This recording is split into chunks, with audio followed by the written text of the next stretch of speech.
I'm gonna kick your asses. Why is it always about asses with you, Hank?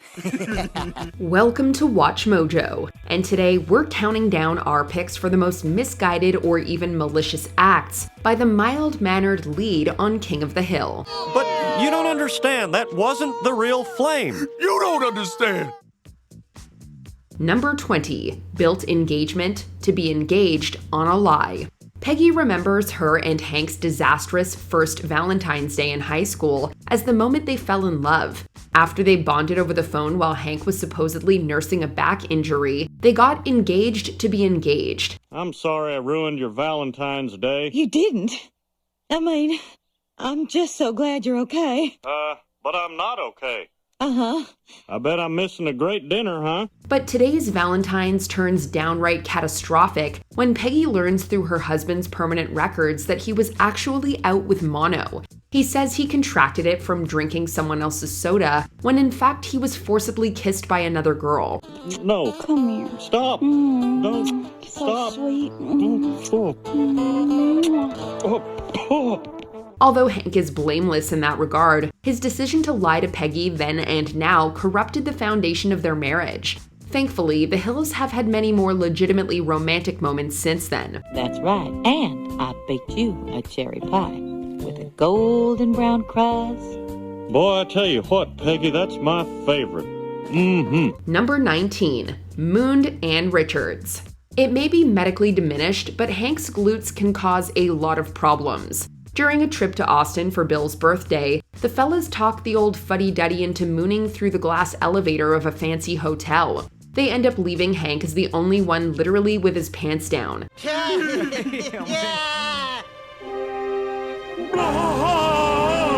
Little did anyone realize, one level facing the elevator is hosting an event with Ann Richards. Bill taking the blame works out for him when it leads to a brief romance with the former governor of Texas. I had a teacher once that served during World War II, and he mooned Eleanor Roosevelt. No. Yeah, he had the opportunity, and he took it. Still, the whole mutually humiliating stunt exposes Hank's bad luck with impulsive behavior. I'm doing it. I'm a mooner. I'm part of it. Number 18, trapped Peggy in a crate. Hank Rutherford Hill does not like magicians. Go figure. He also, equally unsurprisingly, does not believe in magic. So when Peggy, ever the egomaniac, participates in an elaborate magic trick, Arlen's most practical man wants to know how it was done. Rotating stage? Will you stop it? I promised Herrera I would not tell. And there is nothing more important to a magician than keeping secrets.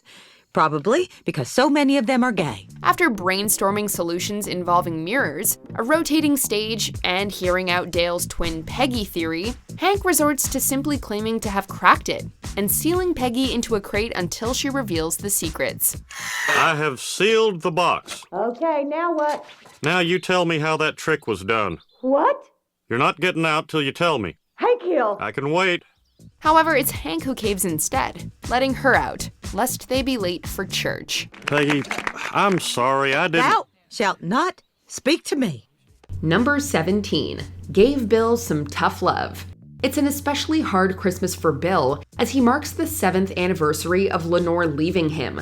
After he jumps off his roof, his friends begin monitoring him around the clock. The man is clearly in need of professional help. We've just got to watch him constantly until he snaps out of it. Instead, Hank gets fed up and destroys all the Christmas presents Bill accumulated for his ex-wife. Rather than snap him out of it, this outburst just makes Bill snap. He comes to believe that he actually is Lenore, until Hank also adopts the persona to convince Bill that he deserves better. I am Lenore and I don't love you.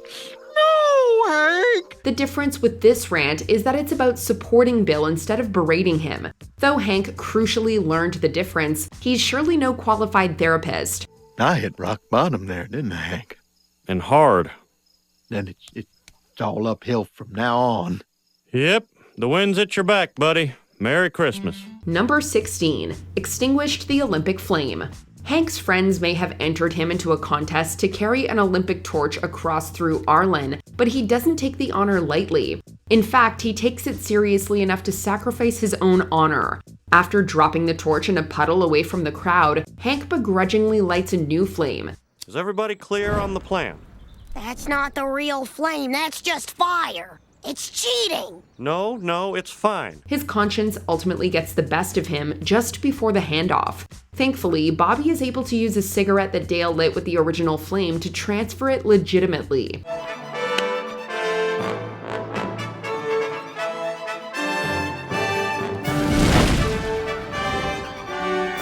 This also vindicates Bobby after his father scolded and then beat his efforts in the contest. Hank, meanwhile, had to threaten the integrity of the Olympic Games to learn his lesson about sportsmanship. I hereby award this trophy to Bobby Hill. I guess if you wanted to do a celebration dance, that'd be all right. Number 15. Blamed a dead man. Hank has a strict sense of right and wrong, but his moral guidelines can be bent to save a friend. When the gang joined the fire department, it doesn't live up to Hank's standards, to say the least. It's stuck. That's because you're turning it the wrong way. Give me the wrench. No, wait. Incompetent to a level just shy of their Simpson and Griffin network peers, the guys wind up burning down the fire station. Where is it? Oh my God. Hank realizes that the fire was caused by a shoddy neon sign that Dale installed in tribute to its recently deceased owner, Chet Elderson. Ultimately, Hank opts to let the dead man take the blame, getting Dale off the hook and bringing the matter to a close. Chet Elderson. I did not. Chet Elderson. Yep, Chet was always trying to plug it in. He loved that sign. Number 14. Made Luann move in time for a tornado. This episode sees Hank get off to a bad start. Without his glasses on, he nearly kisses Luann, and adding to his embarrassment, he's naked, at least by his standards. Worse still, he soon learns that she's washed her lacy underoos with his cotton grippies. Will you look at what your niece has done? She's got my drawers spinning around with her unmentionables. Yeah, scandalous. Where's my coffee? But when a bill collector comes knocking, Hank realizes Luann's not homeless after all, and promptly gives his niece the old heave-ho. The guys and I took care of it. You could move in there tomorrow if you want. Why are you doing this to me? You're welcome. Sure, he winches her trailer upright first, and gives a lead on a sweet propane discount, but his timing, that couldn't be worse.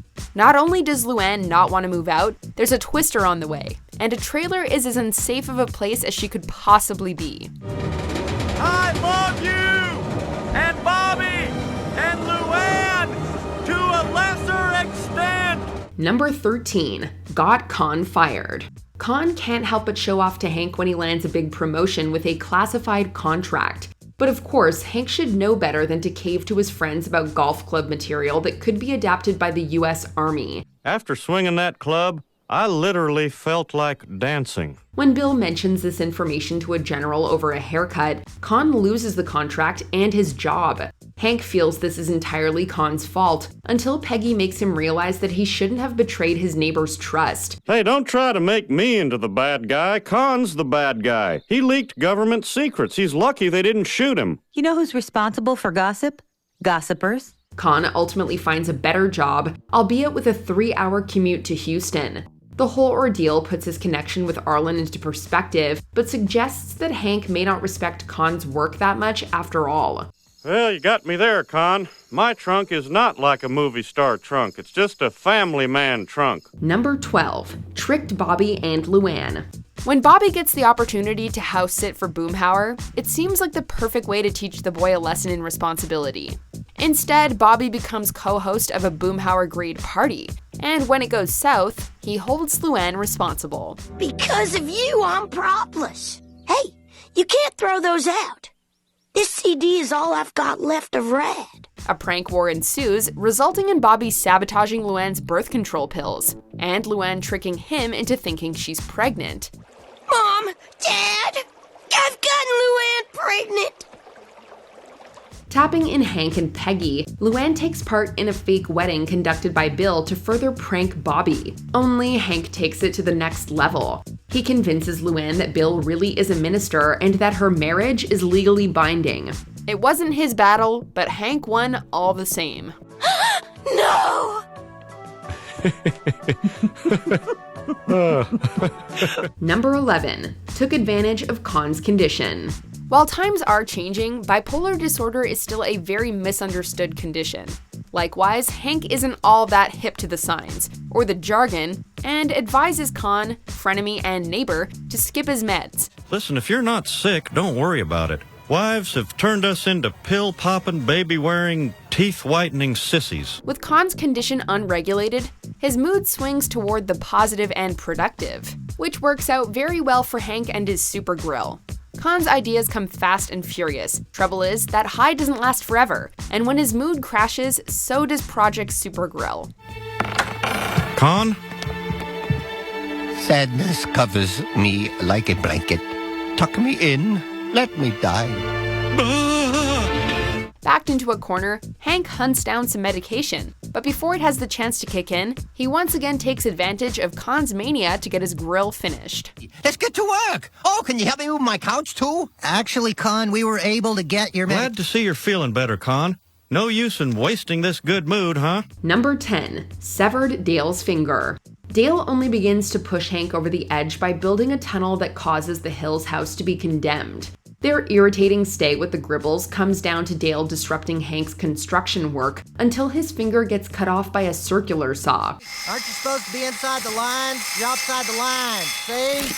Oh no, oh my God. It was a terrible accident. Or was it?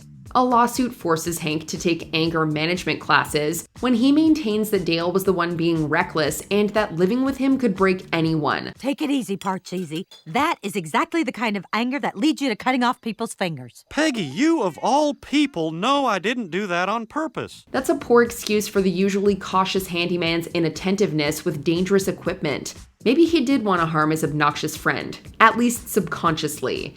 Hey, we're not here to point fingers. And to show you that we're best buds again, I'm going to connect our houses with a rope bridge. Sha-sha!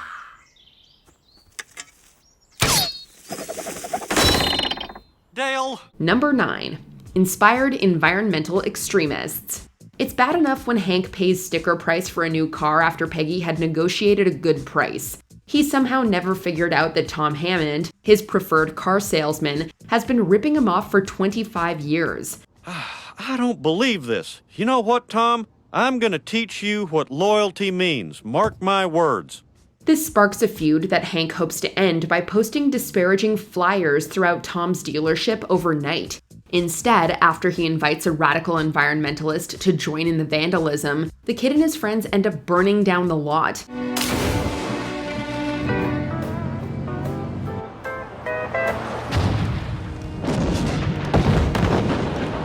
This implicates Hank in an act of eco-terrorism. Although Tom drops the charges to protect his own dishonest brand, Hank learned the hard way how justice can get carried away with the wrong comrades. So what say we just leave this all behind us, Hank? Let's go home, Peggy. Number 8. Reckless scout leadership. Rugged traditionalist that he is, Hank is displeased with Wesley Cherish's overly protective leadership style with the Order of the Straight Arrow. So when Hank takes over for a library camp-in, he and Peggy let the kids indulge in adventure. Wesley's coddled sons particularly get carried away. Everything that moves through the woods leaves a trail, whether you're a deer or a 13-year-old boy. Robin gets lost in the woods while Carrie overeats sweets.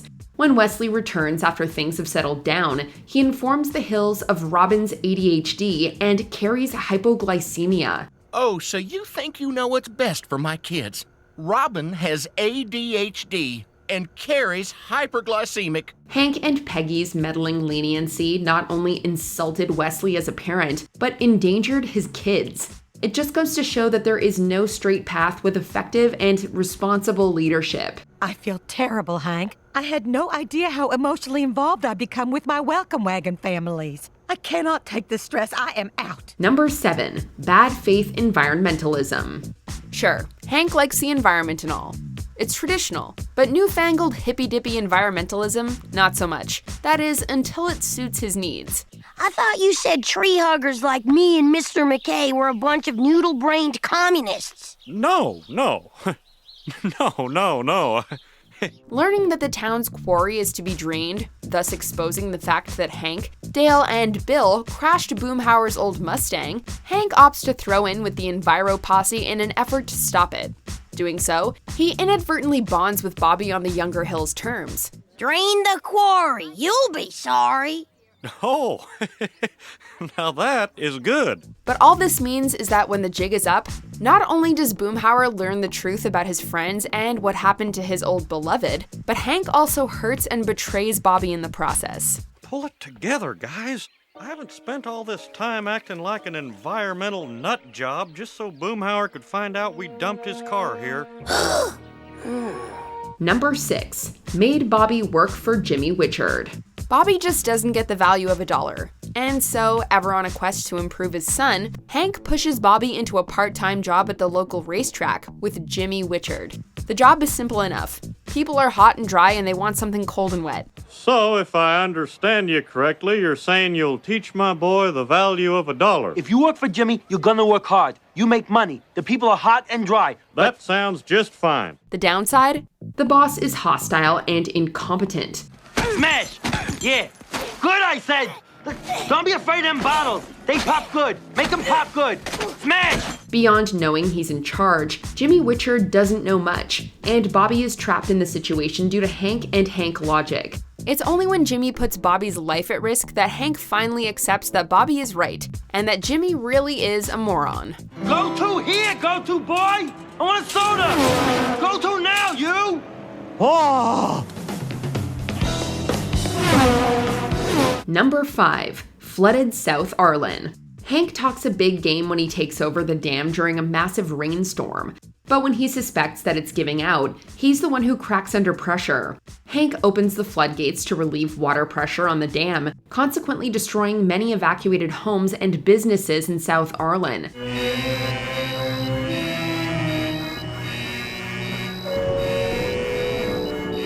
Had he not acted, the damage could have been much more severe. Without certainty, however, evacuees in the local shelter condemn Hank and nickname him Fludder. The ensuing panic further proves that Hank is not as good at managing crisis as he thinks. All right, people, easy. I'm sure Hank has a good explanation for destroying your homes and outlet mall. Whether he was right to open the floodgates, that's hard to explain to the people whose livelihoods were still devastated. I was not afraid. I had a difficult decision to make, but I weighed the choices and I acted. In other words, hey, you take that noise back. You don't know anything about this because you left your post. Yeah, well, maybe if I'd stayed at my post, we'd still have an outlet mall. Number 4. Misled police. When Hank goes to Debbie Grunn's apartment to confront her, he finds her roommate Gail alone. Hank tries to take the edge off with the slacker's cigarette, only to realize it contains marijuana. It's clearly an inferior tobacco. So does your wife party too?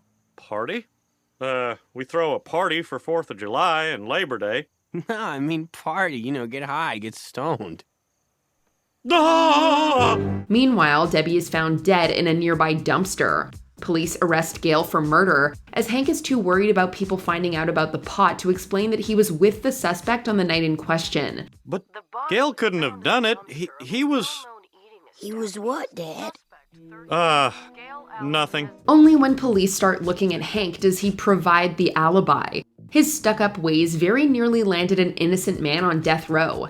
One can argue that Hank could have prevented Debbie's actually accidental death if he was initially honest about her harassment of him. Well, I guess I let you down, son. Number 3. Accidentally mugged someone.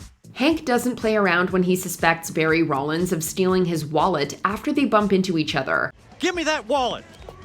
Okay. I ought to tear your head off. Yeah, you better run. Peggy then arrives to reveal that she had grabbed Hank's wallet when he accidentally left it at home. He insists on explaining the situation to Barry in person after calling his phone. Little does Hank realize this mugging was the last straw for the meek pushover. He attacks Hank and his friends when they come by Barry's house. I wonder if it'll fit in the mail slot. What the... Wanna come in? For a beer?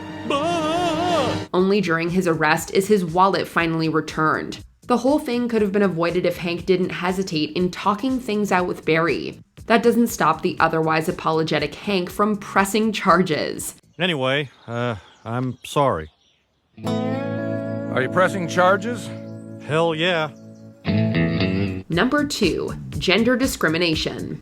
As a potential employee, Maria Montalvo's got it all. Skills, confidence, and plenty of experience in the field of propane and propane accessories. Trouble is, she doesn't know football. Excuse me, who's Troy Aikman?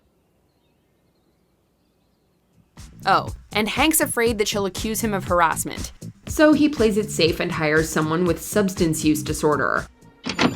Leon, where have you been? You're over 3 hours late. I wasn't late. I was early. I got here at... What time do we open? Leon is a disaster from the get-go, but is unfireable due to Hank's ignorance of the labor code regarding disability. Additionally, passing over Maria creates problems at home, since it only confirms Peggy's suspicion that Hank found her attractive. Oh, you don't have to worry about that. I passed her over. So you were attracted to her? What? Oh, you must think she's one hot tamale if you couldn't even stand to have her in the office. Before we continue, be sure to subscribe to our channel and ring the bell to get notified about our latest videos. You have the option to be notified for occasional videos or all of them. If you're on your phone, make sure you go into your settings and switch on notifications. Number 1, carton of cigarettes. Only 10 episodes into the series, and Hank has already made a major lapse of judgment. Stumbling upon Bobby enjoying his first ever cigarette, Hank gets typically heavy-handed and old-fashioned with his punishment. Now look here. You are gonna smoke this entire carton. Huh? I thought you said you didn't want me to smoke anymore. However, his plan to make Bobby sick of cigarettes only results in the boy being 9 packs deep into his new fixation on nicotine. Come on, only 1 pack left. Plus, as a result of Bobby never doing anything quite right in his eyes, Hank feels the need to coach him on how to correctly smoke a cigarette. This inadvertently rekindles his own dormant vice and drags Peggy down with him. I'm begging you, put out your cigarettes and keep them out. She's right, Hank. How can we expect Bobby to quit when we won't? What are some other character actions on King of the Hill that just ain't right? Give them a grilling in the comments. Well, Bazoom's is a public place. We can go there and figure out what we should do next.